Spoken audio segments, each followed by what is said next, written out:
கால் பாதங்கள் ஃபுல்லாக வெடிப்பாக இருக்கா, பித்த வெடிப்பு, கிராக்டு ஹீல்ஸ். இந்த பாத வெடிப்பு சிலருக்கு மைல்டாக இருக்கும், சிலருக்கு ரொம்ப அக்ரெசிவாக இருக்கும். எப்படின்னா பாதம் சிலருக்கு பாதத்தோட அதாவது குதிகாலோட பின்பகுதியில் மாத்திரம்தான் வெடிப்பு இருக்கும்.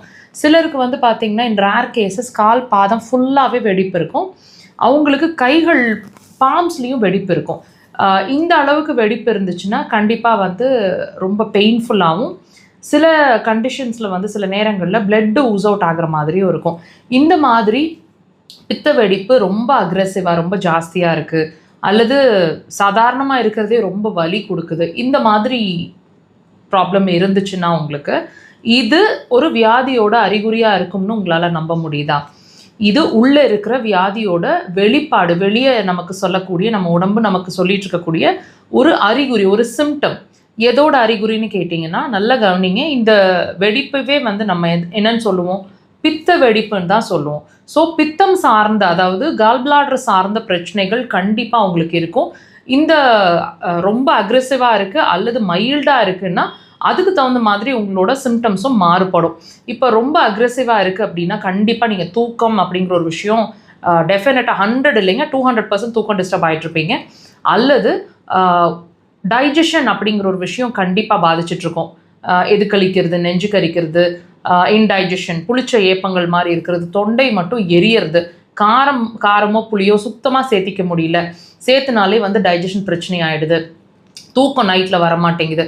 பர்டிகுலராக சிலர் சொல்லுவாங்க நான்வெஜ் சாப்பிட்டாலே தூக்கம் டிஸ்டர்ப் ஆகிடுது நைட்டில், அல்லது நைட்டு உணவை எடுத்துக்கிட்டாலே தூக்கம் வர மாட்டேங்குது. இந்த மாதிரி விஷயங்களை வாட்ச் பண்ணியிருப்பீங்க. இது வரைக்கும் வாட்ச் பண்ணலைன்னா கண்டிப்பாக இதுக்கும் அதுக்கும் சம்மந்தம் இருக்குது, வாட்ச் பண்ணி பாருங்கள்.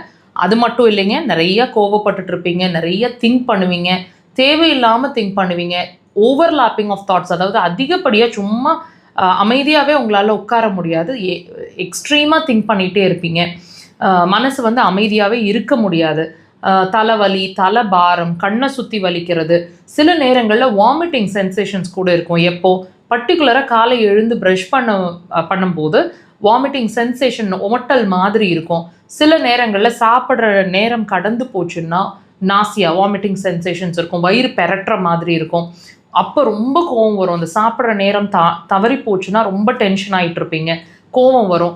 இந்த மாதிரி விஷயங்கள்லாம் இருக்கும். சிலருக்கு வெரிகோஸ் வெயின் இருக்கலாம், அல்லது சியாட்டிகா பெயின் இருக்கலாம். ஸோ தயவு செய்து இதெல்லாம் நீங்கள் வாட்ச் பண்ணியிருக்கீங்க அப்படின்னா ட்ரீட்மெண்ட்டை உடனே ஸ்டார்ட் பண்ணுங்கள். இந்த பித்த வெடிப்புங்கிறது ஒரு அறிகுறி தான் உங்களோட பித்தப்பை சார்ந்த பிரச்சனை இருக்குது அப்படின்றதுக்காக. So treatment